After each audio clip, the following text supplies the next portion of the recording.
Hi, I'm Taku, and I've spent over 10 years telling my stories to thousands of kids across Australia. Now, I'm making my first kids' TV show, but here's the thing. I don't have a lot of money, I've never made TV before. Please explain. And I've never even been to film school. Yeah, I know. It sounds ridiculous, but that's why I'm doing this podcast. You'll hear how I'm working with the best in the business, how I'm finding the money, and all the behind-the-scenes stuff no one tells you about. This is 2 Words with Taku. Let's learn this making TV thing together.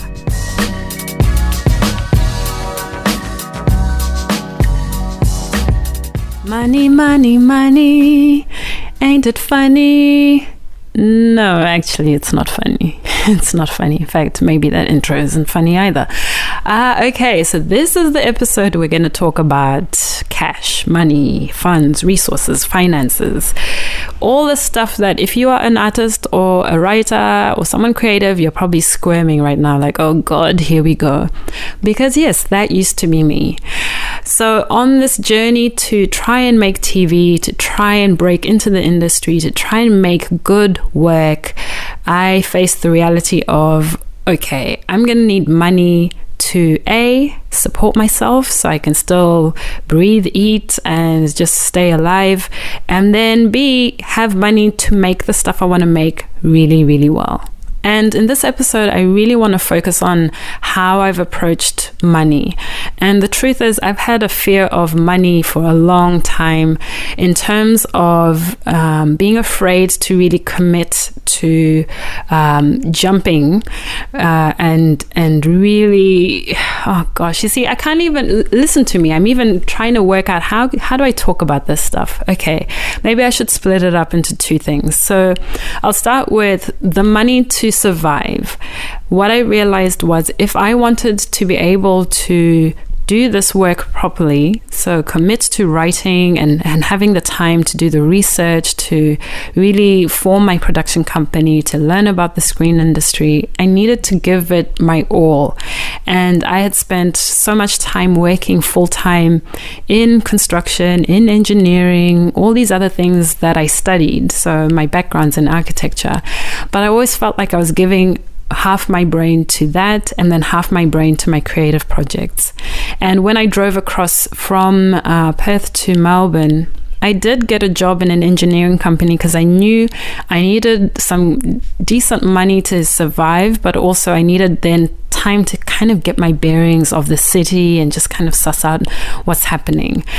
And then the idea was always to jump. So the idea was always to save up enough money so that I could quit my job and then just focus full time on what I was doing.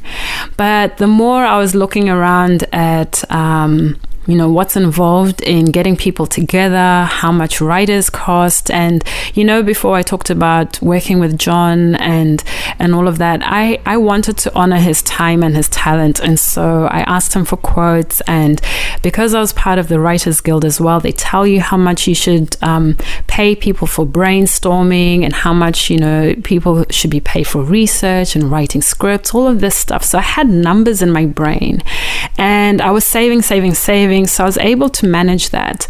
But then, it's one thing to be working full time, saving and having the money to do your creative stuff, but I needed the brain space to then write. And that's when I decided, okay, I'm going to need to raise money to support myself for a year. And I've tried crowdfunding in the past and had some pretty, pretty okay results with that.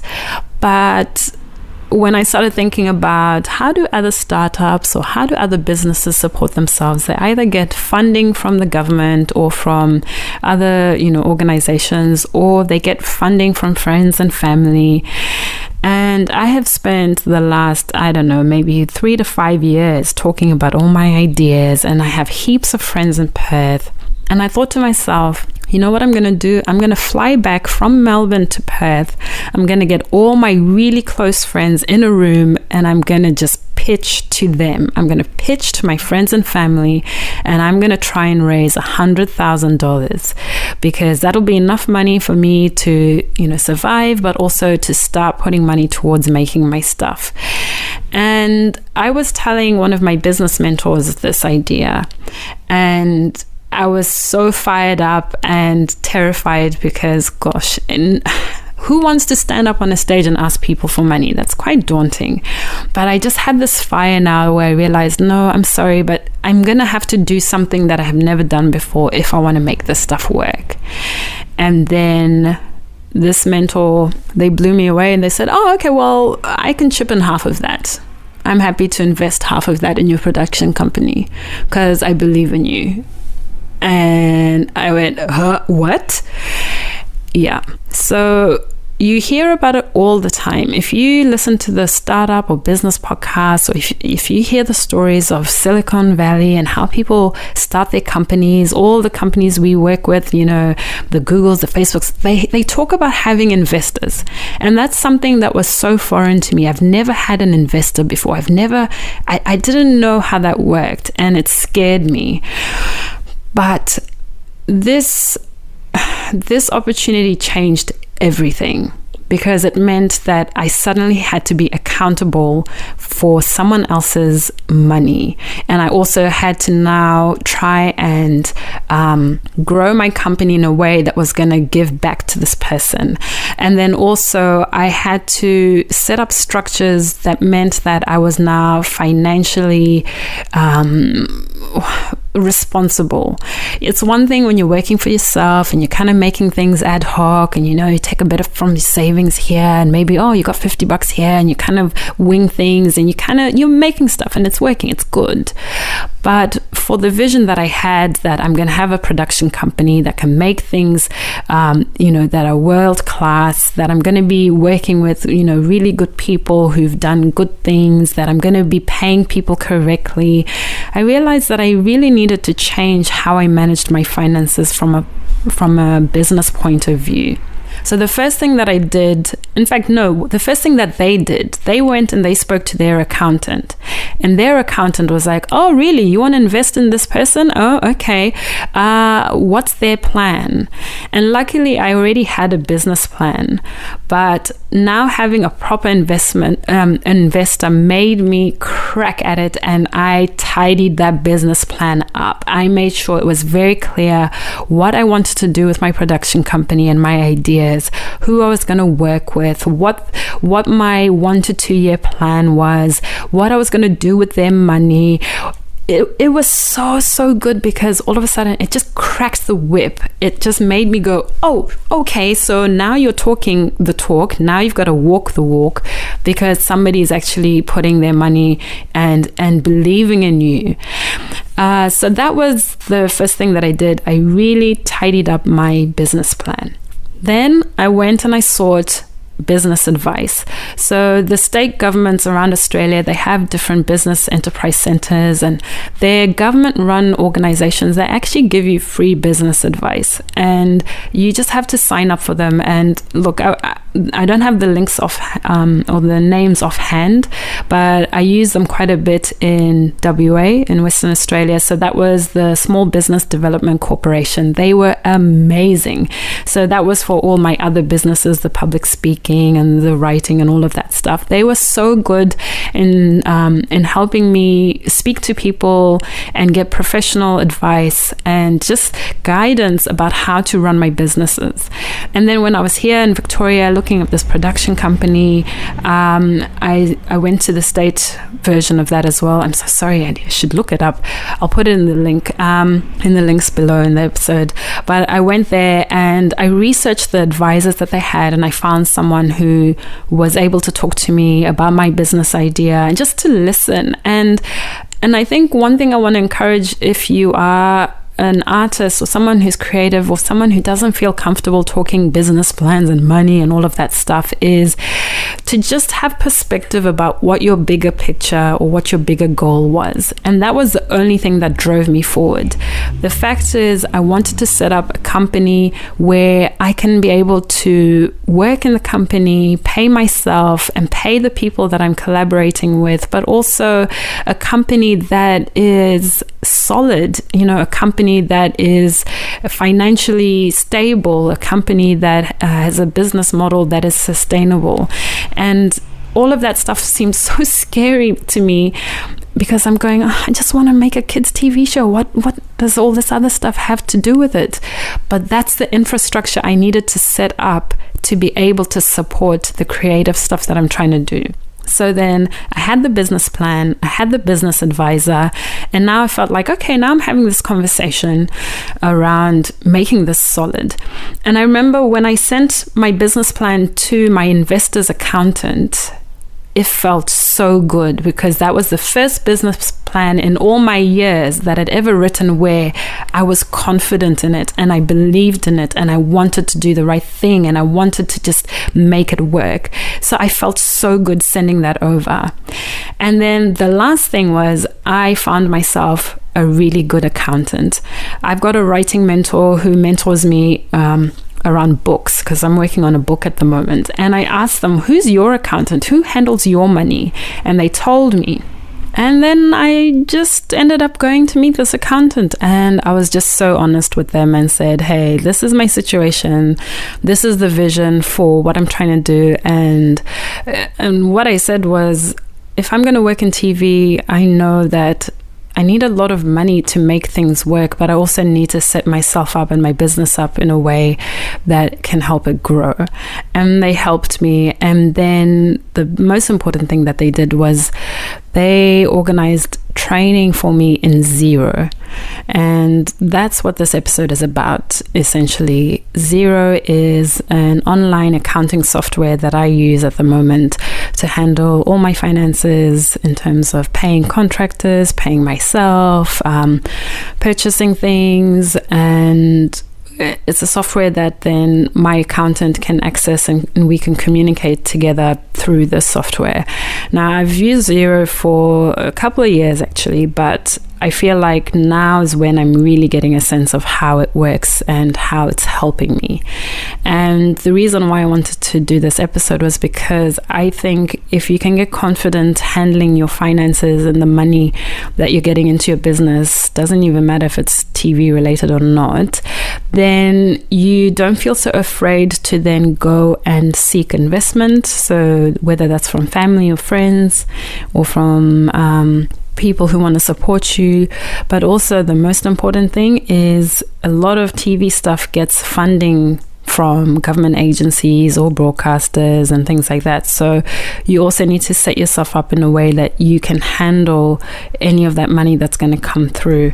And later on in the show, you'll hear how I got development funding and then how I used that and how I had to be accountable for that and how I had to account for it, invoicing, all of that stuff. But for now, I thought, why not talk to someone who works at Xero? So for this episode, I've invited Amanda Newton onto the show, and I'll read her bio as well. Amanda Newton is the head of community at Xero for Australia, and she works closely alongside lots of bookkeepers and accountants on a daily basis to create, foster, and nurture safe and engaging spaces for these partners to meaningfully connect. In addition to serving as a liaison for Xero's accountant and bookkeeping partners, Amanda is a passionate advocate for the accounting industry. She's presented lots of conferences and events, and she maintains an active voice on social media. And in 2018, Amanda was featured in the top 50 women in accounting in Australia. So that's pretty impressive. So this lady knows her numbers, she knows accounting, and we pretty much talk about money, especially talking about people's fear of money. So here is Amanda Newton.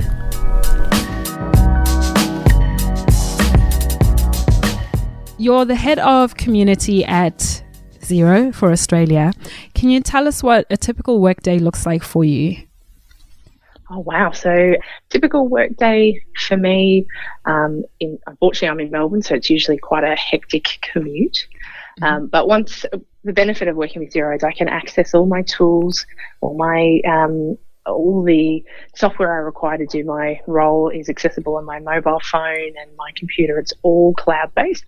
So the benefit is whilst I'm on my hectic commute I'm usually checking my emails. We run a software in here called Slack, which is our instant messaging tool. I'm kind of updating that.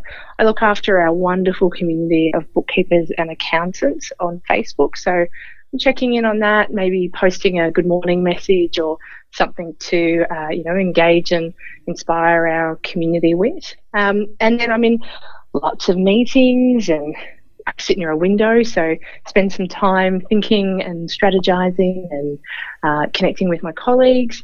But yeah, most of my day is wonderfully consumed by engaging with our bookkeepers and accountants right across Australia.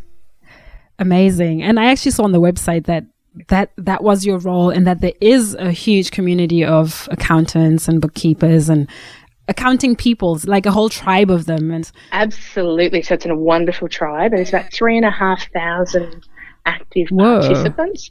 And what I'm there just to help facilitate those peer-to-peer connections. So it's not, we'd say it's not our community, it's their community, and we create the space and maybe inject a few topics of conversation. We're there to make sure it's a safe place for people to share, so we moderate it, we make sure there's some boundaries around what's being said and how people are participating.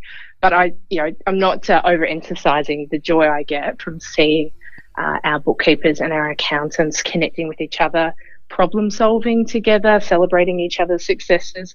It's a really wonderful dynamic space for people with a like-minded approach to what they're doing to be able to share and travel in their journeys together. The way you describe it, it sounds like a very, warm community, lots of sharing. And I think there's a lot of fear around approaching accountants and, will they understand, especially like creative people and things like that. So what do you think are misconceptions about accountants in general?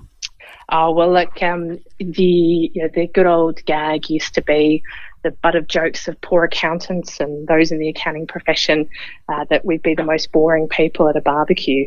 But that's definitely not the case. So what we've seen, so I've been in the industry for about 15 years, and what I've seen over the time is that there's been a lot of development happening and changes happening in our industry. So with the emergence of software like Xero, and what it's done is it's sparked some real innovation within that industry. So what we're seeing is that real entrepreneurial spirit that exists is now really being promoted and encouraged and thriving within that accounting profession on its own. So most of the people I'm connecting with are small business owners themselves, and they're looking at new and innovative ways not only to run their businesses but to help their businesses. And there is a sense of excitement that this change is bringing about. But of course, there's a little bit of trepidation. Change is always a bit of a challenge, and that's why the community is such an important part of how we do what we do here, because it means that those little niggling fears or those little concerns or those times when it's not the way that you anticipated, we've got that support structure in amongst other people journeying with you. So we really spend a lot of time with those case studies and helping people recognise how other people are changing in their industry, which I think has given a great deal of hope to accountants and bookkeepers about their industry and how things are changing. So right now, I think that the right accountants and bookkeepers are a really inspiring bunch of people. Oh, sounds pretty good. I like how you have a really bright energy about talking about them. And part of doing this podcast is to try and help people not be afraid of money, not be afraid of getting help around money. And so I wanted to ask, first, let's go back. What's the difference between an accountant and a bookkeeper? Yeah, so they are going to help you with different aspects of your business. So a bookkeeper is tremendously good with processes and systems and helping you be organised and on top of what you're doing. And they often are closer to your daily activities. Whereas an accountant is often, and there's differences amongst both. There'll be those that are in either or that are bucking the trend, but as a whole, usually an accountant will more often be a tax accountant with small businesses, so they'll take care of your compliance opportunities.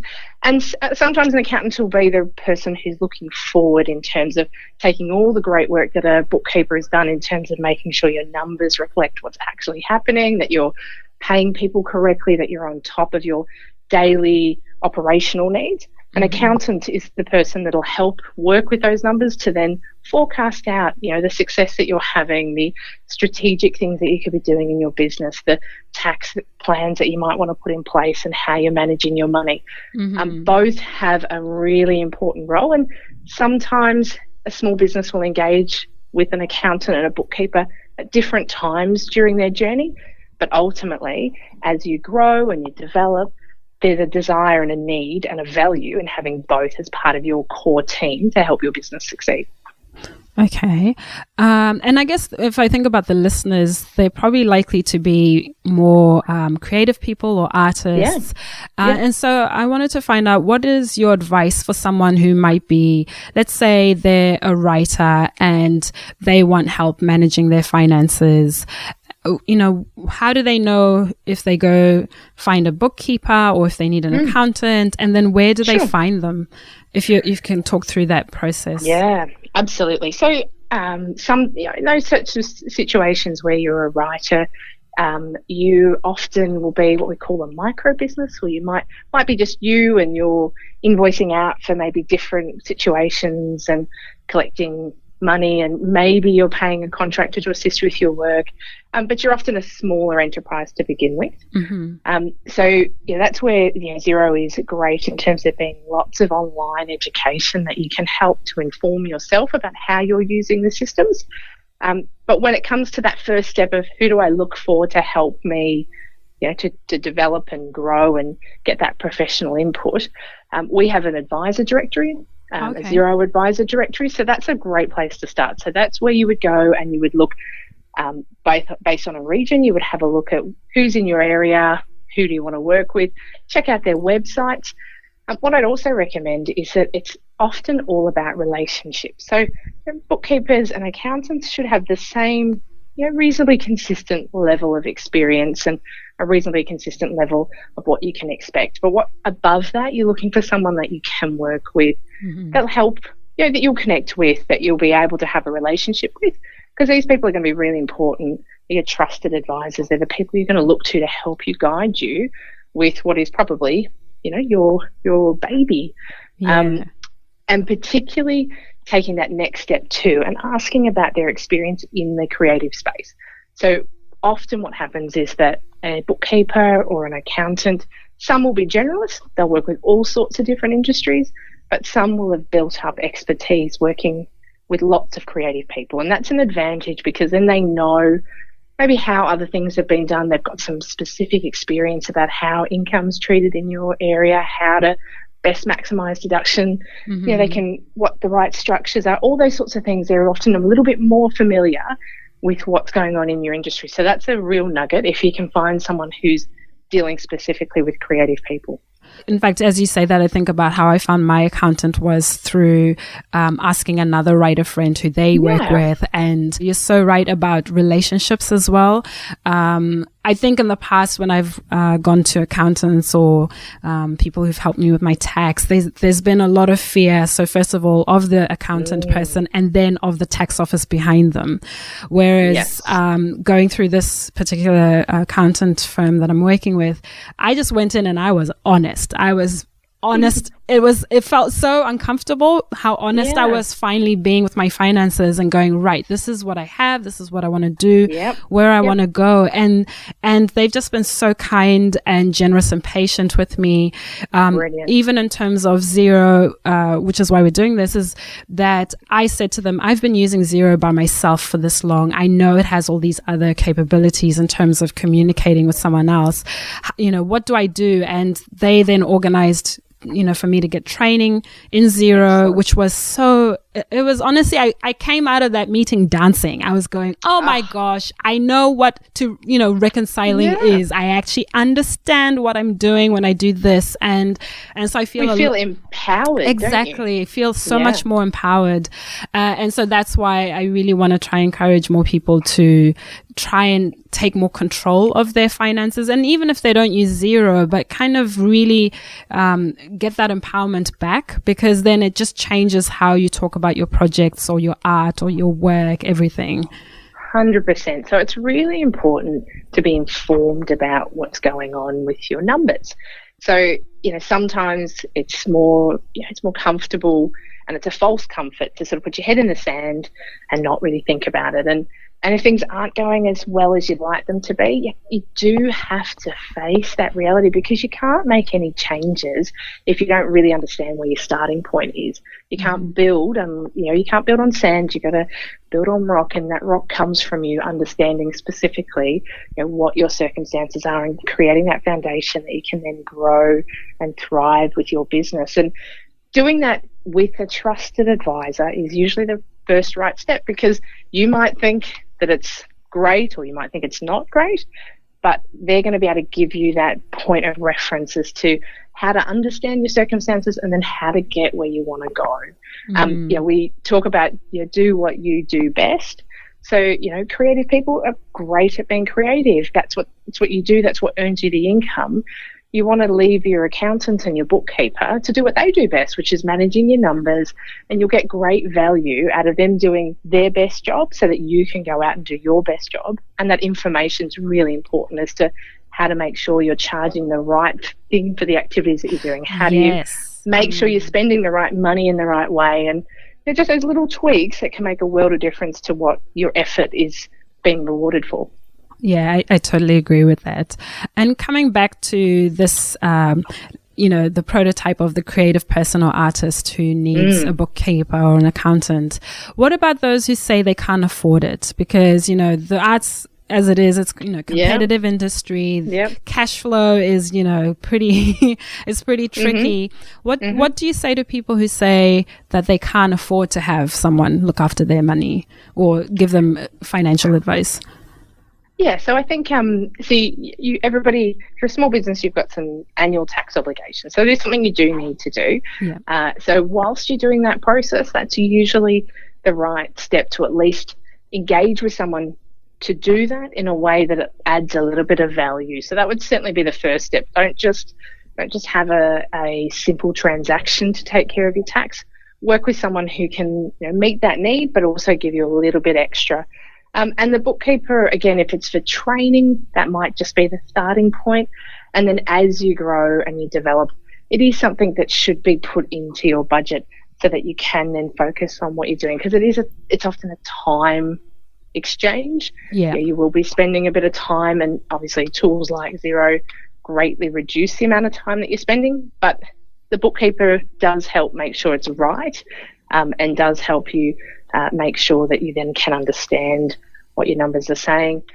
But when you're starting small, there's a lot of things available online, a lot of training online, a lot of things that you can get access to. So starting with the right tool like Xero, and then it's a pathway, it's a journey. So as you develop up, then you can add these additional professional advisors to your team, and usually the right people on your team deliver the value that it's worth.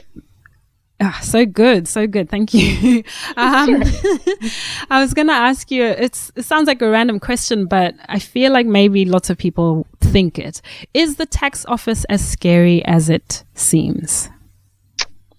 So the tax, if you're doing all the right things, then you shouldn't have any concern with the tax office. So the important thing is to make sure that you're getting the right advice and you're doing the right things, that you're on time, you're managing your obligations. If you're on the right side, you've got nothing to fear. Yeah. But it can, without the right information, it can be easy to find yourselves slightly off course, maybe not doing things exactly the way that they should be. And there's a lot of stuff in our tax act. There's a lot of things that a small business has to comply with. Do I have GST? Do I not have GST? What happens if I'm paying somebody? Yeah. What happens when I lodge my tax return? What sort of structure am I supposed to be in to help make sure that I'm, got the right tax there's a lot of things, and again, this is where you go to an expert. This is not a Wikipedia search. It is somebody who can give you the right advice, because you don't want to be, you just want to keep the tax office away from what you're doing, and the best way to do that is to get the right advice and do everything the way it should be done. And it's made a whole lot simpler when you're doing that with an experienced professional. Amen to that. Amen. Because there's just so much information, like you said, and part of that is discerning what works for you and your situation. Even the whole GST situation. Are you registered for GST? Do you need to? And I know I've spent so much time researching that stuff in the past, and then now I have a lot more clarity about even what that means, and knowing what questions to ask people if I'm not sure. And again, not feeling afraid. So you feel free to create, you feel free to just, get the information as you need it. And 100%, how can, you think as a creative person, if you're worried and stressed about finances and administration, then surely that is counterintuitive for you to be as creative as you have the ability to be. So it is something you really don't want to be worrying about. Everybody's got their thing. So I personally find insurance to be really overwhelming. I think, understanding what I should be insured for and to what level I should be insured and how to make sure I'm covered. And so I work with an insurance broker. And yes, it costs me a little bit extra, but that peace of mind I get to know that it's all taken care of, and that's one thing I don't have to worry about, because it does, I find that easily overwhelming. That peace of mind is great.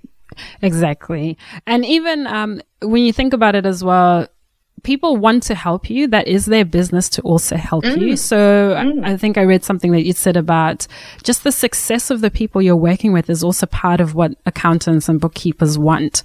Yes. And I think that sort of encourages people to build that trust and to trust that they're also going to do the right thing by you. However, we always hear the sordid stories of what happens out there in all sorts of industries.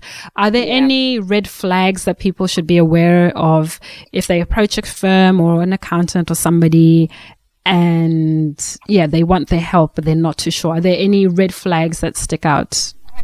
No, like I said, I think that it to me it's all about, I'm a relational being. I think it's all about relationships. Don't settle for a relationship with your accountant or your bookkeeper that isn't working for you. I mean, there's no, there's this myth that's suggests that if I change accountants, maybe the tax office will look at me. That's not the case. Find the right person, and there are amazing accountants and bookkeepers out there. Have a look at our advisor directory, get some referrals, ask them to, just talk to you about what they've done with other clients. Really take it as an interview process to make sure that you're picking the right advisor. I think creative people are often more intuitive than the most. You get a good sense of the person that you're working with as to whether they are, in fact, the right fit and giving you the right guidance. That relationship, like you've experienced with your accountant, it should be one that's adding value to what you're doing. Yes. And that'll come about by having someone you feel you can trust and you can be honest with, and you can, show your vulnerabilities and your financial situation. And it's somebody who's then going to help you feel empowered to be able to grow. Yeah, that's so true. And I really like your energy and just how you are speaking about accountants and just that whole world as well, just making it more inviting and less scary to ask questions or go explore the website. And so, absolutely. And I was talking to my partner about this, and I was saying, I hope I need to let the listeners know that I genuinely love this software and it's helping me. It's not because Xero tapped me and went, hey, can we come on your podcast, or that you're paying me. I actually really do value how it's helping me. So, and then being able to talk to someone like you means that then if people have questions, they can approach you or, approach Xero, or even start to think about ways of talking about their finances in a way that isn't scary. Absolutely. So I'd really like to thank you for your time and just for sharing these little tidbits of wisdom with us today. Where do we find you, Amanda, if you want to be followed? So for me personally, please jump on my LinkedIn. So that's Amanda Newton on LinkedIn. I'm often sharing bits and pieces about the industry on my LinkedIn page. Certainly follow Xero on Facebook and Twitter. I'm on Twitter as well. So that's great places for you to connect in. My role here gives me the opportunity to really share a lot of information, both for small businesses and accountants and our bookkeepers and business advisors. So it's a great place to sort of, from a socials point of view, get some information, get some ideas about some things. And our Xero blog on our website too has lots of topical information. We're incredibly generous and authentic with what we share so that we can help empower small businesses, because when they're winning, we're winning, and of course our accountants and bookkeepers are too. So that's what we're all aiming for. Oh, that's so good. And in fact, I might add that the Instagram page that you guys have is also pretty good. Yes. I like seeing the faces of people. Everyone looks so happy. That's what you want to see. That's it. That's what you want. Happy, and just like your experience, you want people to really feel that, this is not just accounting software. This is a business platform, but it's one that makes it easy and accessible and actually empowering. And that's, who would have thought you'd be talking about that kind of thing a decade ago, but it really does transform the way people do business. It honestly does. And I was actually going to go back and say, oh, by the way, we haven't actually said what Xero is, but you've pretty much summed it up in that last sentence. A decade ago, I also had a small business doing different things and trying to do it through Excel. And I was saying to someone the other day, I had a nightmare that I was stuck in an Excel spreadsheet once. And I could not get out of the cells. And so that kind of shows you. Like prison cells, right? It was bad. Whereas now, one other thing that I love about Xero is the interface as well. It's got the calming blue. It's very easy to see things and move things around. And so I'm happy with the service. There you go. Fabulous. It's always a delight to hear. All right. Well, thank you so much for being on the podcast, and we will definitely chat to you soon if we have more money questions or accounting questions in the future. Always love to be available. Thank you very much. No worries. Thanks, Amanda. You're listening to 2 Words with Taku. If you like what you're hearing, please rate, review, and recommend the show. Well, I hope you're feeling a lot more comfortable about talking about money and finances. And honestly, don't be afraid to ask for help. It can be quite daunting, but there are good people out there who can talk you through all the things, like all of the things. And I'm still learning about this money thing in terms of what I'm trying to do with my projects. But I have people that I can ask. And so if you have questions about this episode or anything else you're hearing on the podcast, I'm happy for you to email me. I'm taku@taku.com.au. I don't know everyone, and I definitely don't know everything, but I can definitely try and help. And so yes, we'll put all the links in the show notes, and I hope you keep listening. Lots of cool people coming on the show and lots more lessons to learn.